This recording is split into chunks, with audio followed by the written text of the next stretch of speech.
Senator Tom Cotton is working on a big crackdown. He joins us right now, the Arkansas senator with us right now. Senator, good to have you. Thank you, Neil. What are we looking at doing here? What do you want to see done? Well, Neil, too often big tech companies, especially social media companies, engage in unfair and biased moderation of comments or posts. Sometimes they delete them. Sometimes they lock down accounts entirely.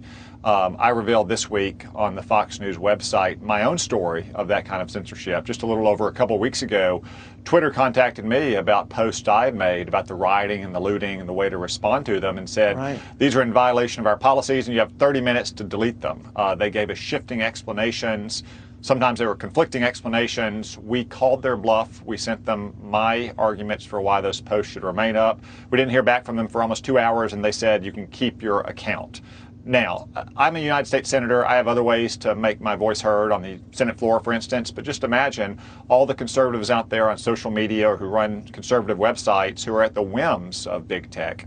You saw that this week when NBC News and Google almost deplatformed The Federalist, a popular conservative news site, for the comments, not articles posted on The Federalist, but for the comments. So what we've proposed to do, Senators Hawley, Rubio, Braun, and I, is to limit the immunity that these social media companies have from legal liability if they're engaged in that kind of censorship, that kind of curation of content. They can either be neutral platforms where everyone can speak, or they can be regulated platforms and have to face the consequences for those actions, but they can't be both. Or you can have no fact checkers, no one policing, and like the Wild West, right? I mean, there is a separate concern. I think Facebook is trying to walk this line. We don't believe in fact checkers. It can come back to bite us if we fact check the president or if you fact check a prominent liberal. So what do you think of that? Is that the solution? Because what's at stake, as you know, Senator, is a very successful, thriving technology industry. And these behemoths, say what you will of them, you know, make Americans a lot of money. Obviously, they make a lot of money, and they are the standard for the world. What do you do? How do you balance that? Well, Neil, at a minimum, these companies need to provide more transparency and consistency. Again, take my example from a couple of weeks ago.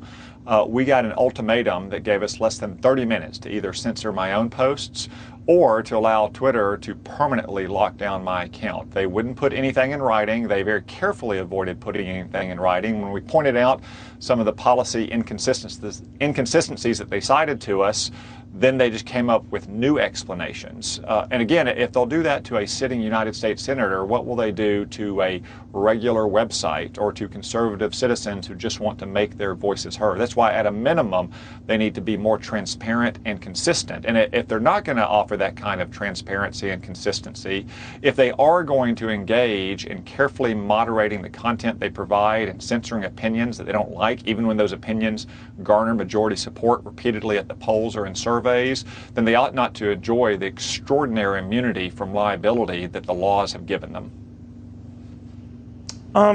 If I could switch gears a little here, because you're right, there is a back and forth here. A lot of liberals have typically gone after these guys because they've gotten too big for their britches, so there's an effort to rein them in that way. Same abroad, Senator. But I did want to get your quick thoughts on this Bolton book that is out on the president, more or less saying that he got a little too cozy with China and through Xi Jinping was even trying to all but plead that the Chinese buy agricultural goods, that it would help him out in the 2020 election. A, do you believe that? And B, if he did something like that, Bolton seemed to be intimating that's an impeachable offense. What do you think? Well, so first, Neil, let me say I haven't read the book. I've seen some of the media excerpts on it, but no, I find many of the claims to be simply implausible. Let's take one about Secretary of State Mike Pompeo. Mr. Bolton claims that Mike Pompeo passed him a note during a summit with President Trump and Kim Jong-un, and that handwritten note by Secretary Pompeo insulted the president. I find that to be completely implausible based on my personal relationship and years of history with Mike Pompeo. If it is the case, then Mr. Bolton could presumably produce that note in Mike Pompeo's handwriting, since he is, as everyone knows, a very careful and methodical note taker and collector of information. And I think that one episode reflects on many of the claims. To cite the one you gave, I'm sure that President Trump repeatedly in his conversations with Xi Jinping emphasized that America's farmers have not been getting a fair shake from the Chinese Communist Party for years, and that in fact that was one of the main objectives of the president in trying to get better trade terms with China, is to get their markets open up to our farmers. That's a completely appropriate posture for the president to take.